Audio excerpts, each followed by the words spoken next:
आलाय गणेश उत्सवानिमित्त, काय आपल्या भावना आहेत त्याच्या या निमित्ताने?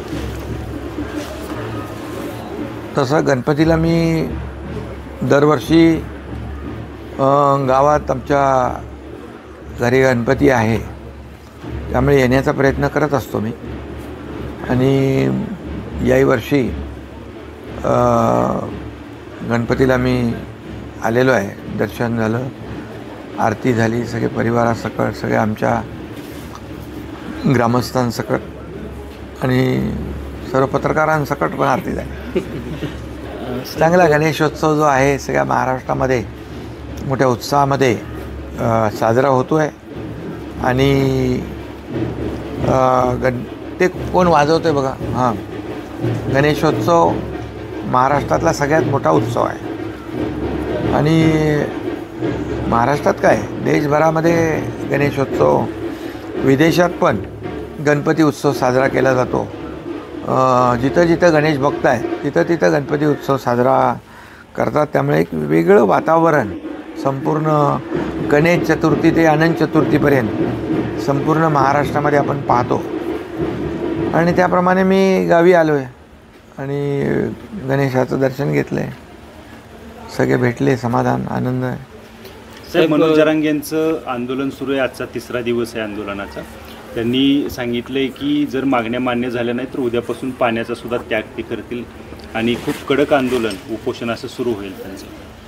खरं म्हणजे मनोज जरांगे पाटील मागच्या वेळेस देखील त्यांनी मराठा समाजासाठी जे आंदोलन केलं होतं हे सर्वश्रुत आहे. आणि त्यावेळेस मी मुख्यमंत्री होतो आणि त्यावेळेस देखील आम्ही एक सामाजिक बांधिलकी जपण्याचा किंबहुना त्यांच्या आंदोलनाच्या माध्यमातून ज्या काही त्यांच्या मागण्या होत्या त्यामध्ये मला आठवतं आहे की 10% आरक्षण आमच्या सरकारने दिलं. मी, देवेंद्रजी, अजितदादा आणि आमचं मंत्रिमंडळ यांनी ठरवलं आणि अतिशय एका महिन्यामध्ये एक मागासवर्ग आयोग स्थापन करून, सुक्रे आयोग साहेब, जस्टिस सुक्रे साहेबांचा आयोग स्थापन करून मला वाटतं आतापर्यंतच्या इतिहासामध्ये सगळ्यात मोठा सर्वे 2,58,00,000 हाऊसहोल्डचा सर्वे केला. जवळपास 4-4.5 लाख लोक काम करत होते. प्रत्येक जिल्हाधिकारी कार्यालयामध्ये विशेष सेल बनवला होता, विशेष विभाग बनवला होता आणि तिथून सर्व जो काही इम्पिरिकल डेटा जो आहे तो गोळा केला आणि मराठा समाज मागास कसा आहे हे आयोगाने सिद्ध केलं. आणि कारण मला आठवतं आहे की जेव्हा देवेंद्र फडणवीसजी मुख्यमंत्री होते त्यांच्या मंत्रिमंडळात देखील मी होतो आणि त्यावेळेस 16% आरक्षण दिलं. मग 13 आणि 12% कोर्टाने ते निश्चित केलं आणि हायकोर्टाने ते ग्राह्य धरलं. हायकोर्टामध्ये आम्ही टिकवलं, परंतु दुर्दैवाने सुप्रीम कोर्टामध्ये महाविकास आघाडीचं सरकार असताना त्यावेळेस जे काही पुरावे सुप्रीम कोर्टात द्यायला पाहिजे होते, ॲनेक्स्चर असेल, त्याचबरोबर आयोगाचा अहवाल असेल, त्याचबरोबर अनेक जे हजारो कागदपत्र देणं जे सुप्रीम कोर्टाला जे काही पुरावे आवश्यक होते त्यामध्ये तत्कालीन महाविकास आघाडी सरकारला अपयश आलं आणि ते सुप्रीम कोर्टाने रद्दबातल केलं. परंतु आमचं महायुतीचं सरकार आल्यानंतर, मी मुख्यमंत्री झाल्यानंतर मी जाहीर छत्रपती शिवाजी महाराजांची शपथ घेतली आणि त्याप्रमाणे कायदेशीर आणि नियमामध्ये बसून कायद्याच्या चौकटीत टिकणारं आणि त्यासाठी आयोग नेमून त्याला टर्म्स ऑफ रेफरन्स दिला आणि काय काय आपल्याला कसं तो इम्पिरिकल डेटा आणि काय मुद्द्यावर गोळा करायचा. जसं मराठा समाज जो आहे, मागास म्हणजे माथाडी आहेत, ऊसतोड कर्मचारी आहेत, मोलकरणी घरकाम करणारे आमच्या भगिनी आहेत, डबेवाले आहेत, त्याचबरोबर शेतकऱ्यांच्या ज्या आत्महत्या झाल्या त्यात मोठ्या प्रमाणावर मराठा समाज आहे. हे सगळं त्याच्यामध्ये आलं. खूप मोठ्या प्रमाणावर सर्वे झाला आणि आयोगाने या ठिकाणी सिद्ध केलं. कारण त्यावेळेस देखील सुप्रीम कोर्टाने म्हटलं होतं, पहिलं तर ही मराठा समाज मागास आहे, सोशली आणि एज्युकेशनली बॅकवर्ड आहे, बॅकवर्डनेस सिद्ध करा. ते करू शकले नव्हते म्हणून ते सुप्रीम कोर्टाने रद्दबातल केलं. आणि म्हणून आयोगाच्या माध्यमातून आम्ही रीतसर कायदेशीर या सगळ्या प्रक्रिया पूर्ण केल्या आणि 10% आरक्षण दिलं. 10% आरक्षण जे दिलेलं आहे ते आजही लागू आहे. शैक्षणिक आणि नोकऱ्यांसाठी ते लागू आहे. त्याचा लाभ मराठा समाज घेतो आहे. आणि त्याचबरोबर कुणबी प्रमाणपत्र जी आहेत, जी मनोज जरांगे पाटलांची मागणी होती की आमच्याकडे मराठवाड्यामध्ये कुणबी प्रमाणपत्र मिळत नाहीत.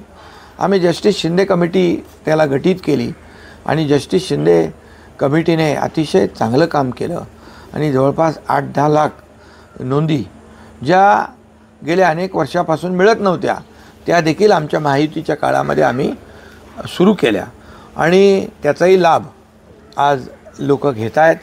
मग त्याच्यामध्ये अनेक ज्या काही योजना आहेत, तुम्ही काही लोक म्हणाले की बाबा कोण म्हणाले की काय केलं, त्यांना विचारा, जाऊन एकनाथ शिंदेने विचारा.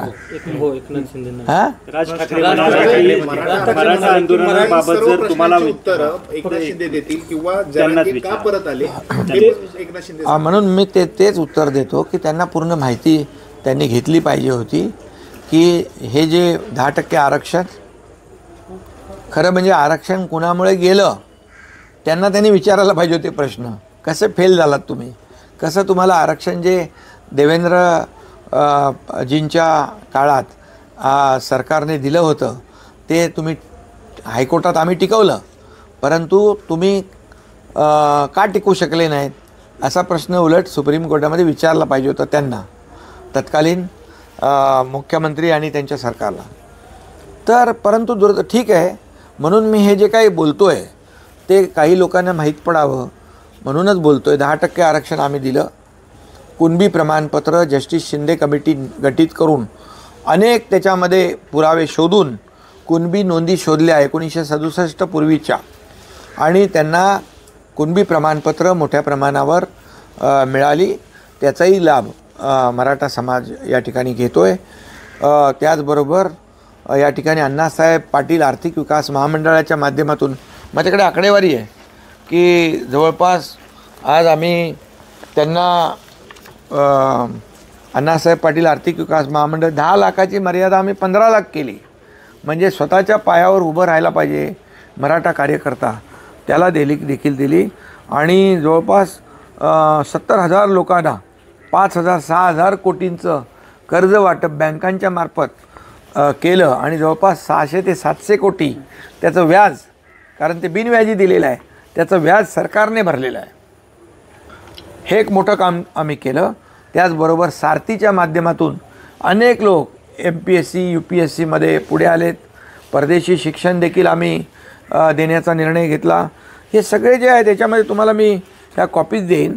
आणि पूर्णपणे आज जर पाहिलं आपण, सारथीच्या माध्यमातून देखील खूप मोठ्या प्रमाणावर मुलं उच्च शिक्षण घेत आहेत, MPSC UPSCमध्ये पास होत आहेत, परदेशी शिक्षण घेत आहेत.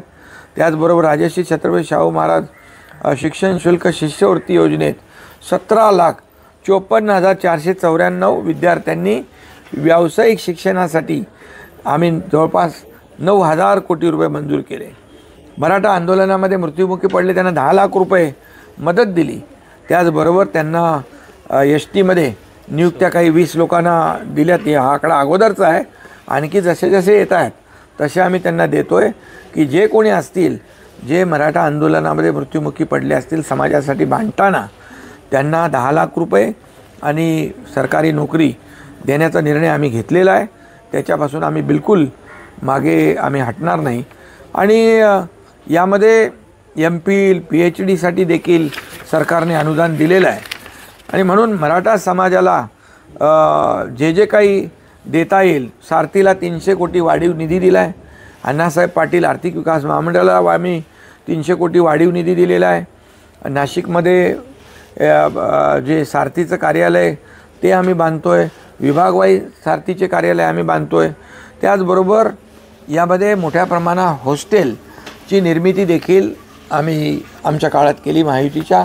आणि जिथं जिथं हॉस्टेल होऊ शकत नाहीत त्यांना ग्रामीण आणि शहरी भागाचं जे भाडं आहे त्यांना दर महिन्याला भरावं लागतं, त्यामध्ये देखील आम्ही ते देखील दिलं, त्यामध्ये देखील वाढ केली. आणि त्याचबरोबर 5,000 जेव्हा सुप्रीम कोर्टाने ह्या नियुक्त्या रद्द केल्या त्या काळामध्ये ज्यांच्या इंटरव्ह्यूज मुलाखती झाल्या होत्या पण त्यांना अपॉइंटमेंट त्यांची झाली नव्हती, नियुक्त्या झाल्या नव्हत्या, असे लोक बिचारे अडकले होते. आणि त्यांना देखील 5,000 लोकांना माझ्या मुख्यमंत्रीपदाच्या कारकिर्दीमध्ये 5,000 लोकांना नोकऱ्या देण्याचं काम आम्ही केलं. म्हणजे मराठा समाजाला जे काही देता येईल. आणि आमचं म्हणणं आहे की कायदेशीर टिकणारं, कायद्याच्या चौकटीत बसणारं अशा प्रकारचं जो काही त्यांना ज्या सोयीसुविधा आहेत त्या दिल्या. OBC प्रमाणे देखील त्यांना सोयीसुविधा देण्याचा निर्णय आम्ही घेतला. आणि हे सगळं जे आहे हे आतापर्यंतच्या मागच्या 2.5 वर्षाच्या कारकिर्दीमध्ये हे मी मुख्यमंत्री असताना आमच्या सरकारने केलं. आता मनोज जरांगे पाटील यांची जी मागणी आहे की हैदराबाद गॅजेट आणि सातारा गॅजेट, या हैदराबाद गॅजेट आणि सातारा गॅजेटच्याबद्दल देखील मी आपल्याला सांगू इच्छितो की ज्या नोंदी जस्टिस शिंदे समितीने नोंदल्या, खूप मेहनत केली त्यांनी. आणि खऱ्या अर्थाने जस्टिस शिंदे कमिटीच्याबद्दल मराठा समाजामध्ये देखील समाधान आहे, कारण त्यांनी प्रामाणिकपणे काम केलं. आता एक सगळे सोयरे आणि हे हैदराबाद गॅझेट, आता जे आम्ही काही लोक म्हणतात वाशीला एकनाथ शिंदे गेले, त्यांना पुन्हा परत पाठवलं, पुन्हा ते माघारी आले. तर तो जो काही आम्ही त्यावेळेस हे जो यामध्ये देखील जी अधिसूचना काढली होती, ही अधिसूचनेचा हा अधिसूचनाचा ड्राफ्ट देखील मनोज जरांगे पाटील यांनी पाहिला होता आणि त्याच्यामध्ये काही बदल सुचवले होते. त्याप्रमाणे आम्ही तो काढला त्यावेळेस. आणि त्यांनी वाशीवरून ते पुन्हा परत गेले. त्यांना धन्यवाद आम्ही त्यावेळेस दिले. आजही त्यांना मी धन्यवाद देतो की त्यावेळेस ते परत गेले. आणि यामध्ये यावर देखील 6 ते 8 लाख सजेशन ऑब्जेक्शन आलेले आहेत. मध्ये इलेक्शन सगळ्या गोष्टी झाल्या आणि त्यामुळे देखील या सर्व स्क्रुटिनीचं काम जे आहे ते देखील आम्ही करतो आहे की. आणि त्याचबरोबर कुठंही यामध्ये कुणाचीही फसवणूक आयुष्यामध्ये एकनाथ शिंदेने केली नाही, करणार नाही. जे आहे ते आमच्याकडे सगळं सत्य उघड आहे. आणि जे आम्ही बोललो आहे ते बोललो आहे. आणि जे बोललो ते आम्ही केलं देखील मराठा समाजासाठी. आणि आम्ही नेहमी सांगितलं की मराठा समाजाला न्याय देत असताना इतर समाजावर कुठल्याही OBC असेल किंवा अन्य कुठलाही समाज असेल त्याच्यावर अन्याय होऊ देणार नाही, ही भूमिका आम्ही कायम ठेवलेली आहे. आजही मी सांगतो मराठा समाजाला काही देण्यासाठी ज्या ज्या काही गोष्टी असतील, यामध्ये जस्टिस शिंदे कमिटी हैदराबादला देखील गेली होती. मी देखील तिथल्या काही लोकांशी बोललो होतो. तोही प्रयत्न जो आहे तोही प्रयत्न आपण निश्चितपणे करणार. कारण शेवटी समाजाला, मराठा समाजाला आणि इतर समाजाचं कुठलंही नुकसान न होता, त्यांचं कुठलंही कमी न करता मराठा समाजाला आता ज्या काही मागण्या मनोज जरांगे पाटील आणि मराठा समाजाने केलेल्या आहेत, या मागण्यावर देखील सरकार सकारात्मक आहे. सरकारचं त्याचबरोबर जी उपसमिती आम्ही केली आहे त्याला कॅबिनेटचा दर्जा दिलेला आहे विखे पाटलांच्या अध्यक्षतेखाली. त्यामध्ये आमचे मंत्री आहेत तिन्ही पक्षाचे आणि त्यांची काल 2 बैठका झाल्या. आताही बैठक आहे. कायदेशीर सर्व लोकांच्या बरोबर ॲडव्होकेट जनरल असतील, त्याचबरोबर जे या विषयातले तज्ज्ञ जे लोक आहेत यांच्याबरोबर देखील एक बैठक होती आहे आणि आम्ही सरकार म्हणून पूर्णपणे सकारात्मकच आहोत. कारण शेवटी मराठा समाज जो आहे हा जस्टिस सुक्रे आयोगाने हा मागास आहे, सामाजिक, शैक्षणिक आणि आर्थिक याचा अहवाल तयार केलेला आहे. त्या अहवालाच्याच याच्यावर आम्ही त्यांना 10% आरक्षण दिलेलं आहे. आणखी जे काही हैदराबाद गॅजेट आहे, सातारा गॅजेट आहे, तो जो काही अधिसूचना आहे, सगळ्या थेट जे काही म्हणजे सगळे सोयऱ्यांचा विषय आहे, या बाबतीमध्ये देखील आम्ही चर्चा करतो आहे. परंतु मी हेही सांगेन की 10% आरक्षण जे आम्ही दिलं त्याचाही लाभ आज मुलं शिक्षणामध्ये आणि नोकऱ्यांमध्ये घेत आहेत, ही देखील वस्तुस्थिती आहे. आणि या उपर जे कोणी आरोप करतायत, टीका करतायत, त्यांना माझं एवढंच विचारणं आहे की तुम्ही जेव्हा देवेंद्र फडणवीसजी आणि आम्ही त्या मंत्रिमंडळात होतो, आम्ही दिलेलं आरक्षण त्यावेळेस 13% ते हायकोर्टामध्ये टिकवलं, पण सुप्रीम कोर्टामध्ये तुम्ही टिकवू शकले नाहीत. तुमचं हे अपयश आहे. तुमचं अपयश झाकण्यासाठी आमच्यावर आरोप करू नका. तुम्ही जे काय भूमिका आहे तुम्ही स्पष्टपणे मांडा. तुमची भूमिका काय आहे? म्हणजे ओबीसीमधून आरक्षण देण्याची भूमिका आहे. काही लोक बोलत आहेत, पाठिंबा देत आहेत, चांगलं आहे. परंतु जेव्हा आम्ही बैठकीला बोलवतो त्यावेळेस मात्र बैठकीला येत नाहीत. म्हणजे एक तुम्ही बाहेर एक बोलायचं, आतमध्ये एक बोलायचं, मराठा समाजाबरोबर वेगळं खेळायचं, ओबीसी बरोबर वेगळं खेळायचं. ह्या दुटप्पीपणा सोडला पाहिजे. आम्ही सरकार म्हणून आमची जबाबदारी आहे. सरकार म्हणून प्रत्येक घटकाला, प्रत्येक समाजाला न्याय देण्याचं काम, त्यांना मुख्य प्रवाहात आणण्याचं काम ही सरकारची जबाबदारी आहे. ती आम्ही पार पाडणार, बिलकुल पार पाडणार. परंतु अशा प्रकारचे दुटप्पीपणाची भूमिका जे लोक घेत आहेत त्यांनी कृपया करून या ठिकाणी आपलं भूमिका जी आहे स्पष्ट केली पाहिजे. मराठा समाजाबद्दल काय, ओबीसी समाजाबद्दल काय. साहेब, आता तुम्ही ज्या पद्धतीने विरोधकांवर बोलला, 13% आरक्षण सुप्रीम कोर्टात कशा पद्धतीने ते टिकवू शकले नाहीत हे सांगितलं. मात्र शरद पवारांनी आरक्षणाबद्दल परवा एक असं वक्तव्य केलं आहे की तामिळनाडूमध्ये आरक्षणाची मर्यादा वाढून 72% नेली आहे. राज्यात सुद्धा ते शक्य आहे. मात्र या राज्यातल्या जे मुख्यमंत्री आहेत त्यांनी केंद्राकडे जर प्रयत्न केले तर ते मिळू शकेल घटना बदलल्यानंतर. काय आपलं याच्यावर मत? शरद पवार साहेब खूप सिनियर लीडर आहेत. ते परिपक्व नेते आहेत. त्यांनी मुख्यमंत्रीपद भोगलेलं आहे. त्यांनी केंद्रामध्ये देखील केंद्रीय मंत्री म्हणून काम केलेलं आहे. मग इतक्या वर्षामध्ये त्यांनी हा विचार का नाही केला, हा माझा सवाल आहे. त्यांनी हा विचार करून तो निर्णय घ्यायला पाहिजे होता. यापूर्वी देखील सरकार कोणाची होती, काँग्रेसची होती, आपल्याला माहीत आहे. इकडेही होते, तिकडेही होते.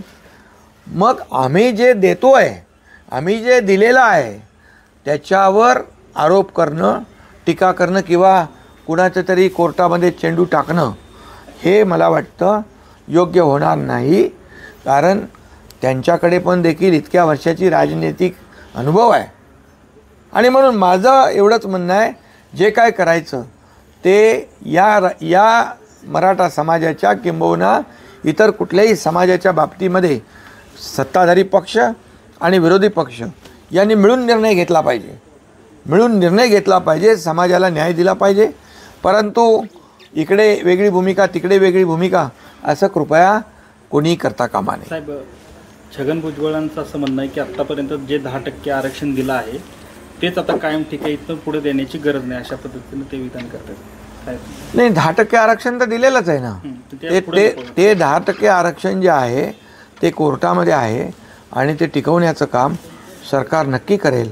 परंतु कायद्यामध्ये जे आपला कायदा आहे, या कायद्यामध्ये जे जुन्या कुणबी नोंदी ज्या आहेत, हा कायदा आहे. कायदा हा आपण नाही केला आहे. हा सर्व म्हणजे मराठा समाजाला, ओबीसी समाजाला, इतर सर्व समाजाला हा लागू आहे. ज्याच्या नोंदी जुन्या आहेत 1967च्या आणि दुसरा एक तो हा काढणं जी रूल्स 2012चा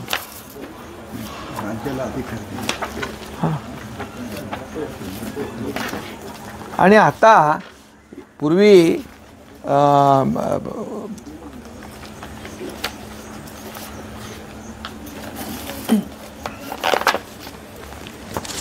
याच्यामध्ये बघा ओबीसीसाठी 13 ऑक्टोबर 1967 पूर्वीचा जातीचा पुरावा असेल तर ते नोंदग्राह्य धरतात. त्याचबरोबर अनुसूचित जातीसाठी 10 ऑगस्ट 1950 पूर्वीचा जातीचा पुरावा असणे म्हणजे नोंद असणे आणि विमुक्त जाती भटक्या जमाती 21 नोव्हेंबर 1961 हा कायदा आहे. आणि त्यामुळे या कायद्याप्रमाणे आपण याच्यामध्ये निर्णय घेतलेले आहेत. कायद्याच्या बाहेर, कायद्याच्या चौकटीच्या बाहेर जाऊन कुठलाही निर्णय घेतला नाही आपण. आणि म्हणून पूर्वी मला वाटतं 103व्या घटनादुरुस्तीप्रमाणे केंद्राकडे अधिकार होते, बरोबर ना. पण 105व्या घटनादुरुस्तीनंतर ते राज्याकडे अधिकार आलेले आहेत. त्यामुळे हे अधिकार जे आहेत हे राज्याकडे अधिकार आहेत आणि त्याचा उपयोग सुप्रीम कोर्टाने जो निकाल रद्दबातल हे आरक्षण करताना असं म्हटलेलं आहे की अपवादात्मक परिस्थितीमध्ये एक्स्ट्राऑर्डिनरी सर्कमस्टन्स एक्सेप्शनल केसमध्ये की राज्य या ठिकाणी मागास आयोग नेमून या ठिकाणी सर्वे करून एखाद्या जातीला, मागास जातीला म्हणजे बॅकवर्डला फॉरवर्डला आणू शकते. आणि त्यामुळे त्याप्रमाणे आम्ही नियमाप्रमाणे सगळं काम केलेलं आहे 10% आरक्षण देण्याचं. आणि त्यामुळे मला वाटतं आता यामध्ये जे काही करता येईल, आता जे त्यांचं हैदराबाद गॅजेट आणि सातारा गॅजेट आणि दुसरं जी काय मागणी आहे सगळे सोयऱ्यांच्या संदर्भातली, या बाबतीमध्ये आता बैठका सुरू आहेत. आणि या बैठकांमधून जे काही कायदेशीर तोडगा जो आहे, शेवटी बघा जे काही निर्णय सरकार घेईल, मुख्यमंत्री महोदयांशी आणि माझी देखील चर्चा या बाबतीमध्ये झालेली आहे. आणि मुख्यमंत्री महोदय, मी, अजितदादा आमची चर्चा झाली या बाबतीमध्ये की याच्यामधून मार्ग आपल्याला कायदेशीर आणि कायद्याच्या चौकटीमध्ये बसणारा आणि उद्या कोणीही चॅलेंज केलं तर टिकणारा अशा प्रकारचा निर्णय घेणं ही सरकारची भूमिका आहे. आणि त्याप्रमाणे जी मंत्रिमंडळ उपसमिती आहे त्याच्यावर कायदेशीर चर्चा करते आहे, बैठका घेते आहे. मगाशी मी सांगितलं आताही बैठक त्या ठिकाणी 5 वाजताची आहे. आणि सरकार सकारात्मक आहे पूर्णपणे. आणि एवढंच आहे की कुणावरही अन्याय होऊ नये, कुणावरही अन्याय न करता समाजाला जे काही न्याय आहे ते देण्याबाबतीमध्ये यापूर्वी सरकार सकारात्मक होतं, यापुढेही. आणि प्रत्येक समाज जो आहे हा सरकार म्हणून आम्हाला सगळ्यांनाच सोबत घेऊन जायचं आहे. कुणावरही अन्याय होऊ नये ही भूमिका सरकारची आहे. आणि त्यामुळे यापूर्वी जे काही जस्टिस सुक्रे साहेबांचा आयोग नेमलेला आहे त्या आयोगामध्ये पूर्णपणे मराठा समाजाच्या बाबतीमध्ये पूर्ण त्यांनी जे काही हे जे नियम, नॉर्म्स, अटी शर्ती ज्या आहेत या पूर्णपणे त्याच्यामधून मराठा समाज कसा सामाजिक, शैक्षणिक आणि आर्थिक मागास आहे त्यांच्याच अहवालावर आम्ही ही पुढची कारवाई केलेली आहे. आणि जस्टिस शिंदे कमिटी देखील या ठिकाणी काम करते आहे. फक्त एवढंच आहे की कुठल्याही बाबतीमध्ये जसं आतापर्यंत कुणबी नोंदी मिळत नव्हत्या, त्या कुणबी नोंदी आणि प्रमाणपत्र इश्यू होऊ लागले, ही तर वस्तुस्थिती आहे. त्याचबरोबर 10% आरक्षण दिलं मराठा समाज, ही वस्तुस्थिती आहे. त्याचबरोबर जे बेनिफिट्स आहेत जे इतर समाजाला मिळत आहेत तेही देणं सुरू आहे. त्यामुळे सरकार यापूर्वी देखील मी मुख्यमंत्री असताना सकारात्मक होतं. देवेंद्रजी मुख्यमंत्री आहेत, त्यांच्या देखील आत्ता आम्ही टीम म्हणून काम करतो आहे. आणि आम्ही सर्वजण या बाबतीमध्ये सकारात्मक आहोत. भाजप नेते चंद्रकांत पाटील यांचं त्यांचं असं म्हणणं आहे की मनोज जरांगे आणि दुसरी गोष्ट, मगाशी तुम्ही म्हणालात की देवेंद्रजींच्या बाबतीमध्ये कुणीतरी काय टीका केली. देवेंद्र फडणवीसांना अडचणीत आणण्यासाठी तुम्ही मराठा आंदोलकांना वेगळ्या पद्धतीनं मदत करताय असं. खरं म्हणजे बघा, मी जे करतो ते खुलेआम करतो. मी लपून छपून काय करत नाही, बंद दाराआड काय करत नाही.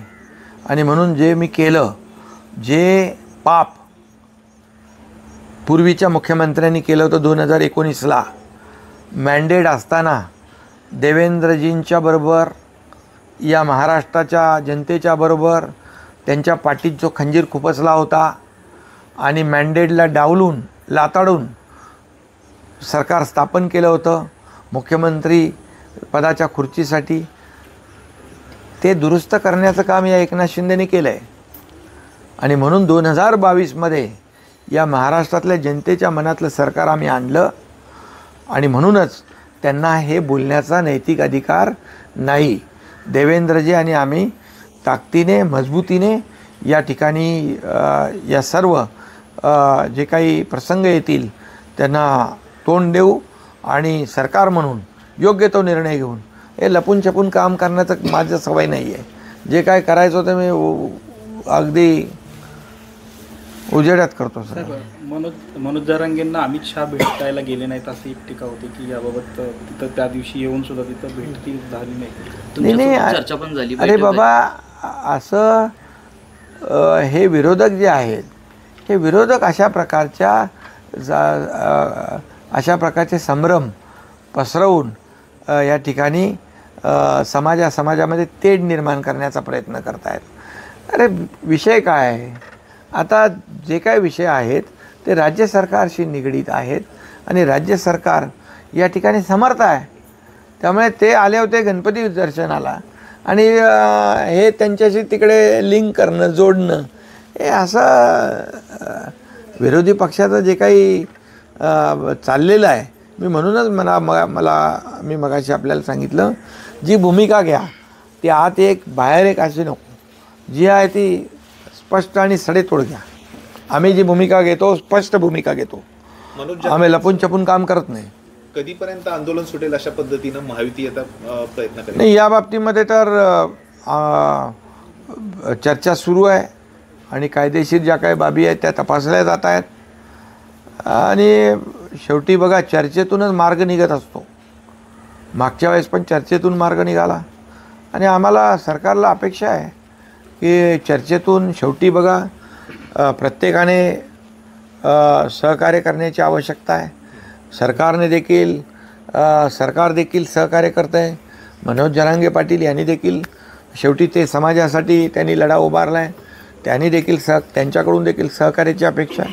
साहेब, तुमची आणि अमित शहांची चर्चा झाल्यानंतर अमित शहांनी या आरक्षणाच्या मुद्द्यावर तुम्ही स्वतः लक्ष घालावं असं काही तुम्हाला सांगण्यात आलं का? अरे बाबा, ते आम्ही आहोत ना, आमची टीम आहे. देवेंद्रजी मुख्यमंत्री आहेत, मी उपमुख्यमंत्री, अजितदादा उपमुख्यमंत्री. आमची एवढी मोठी टीम मंत्र्यांची उपसमिती आहे, त्याला कॅबिनेट मंत्रिमंडळाचा दर्जा दिलेला आहे. मार्ग काढू ना.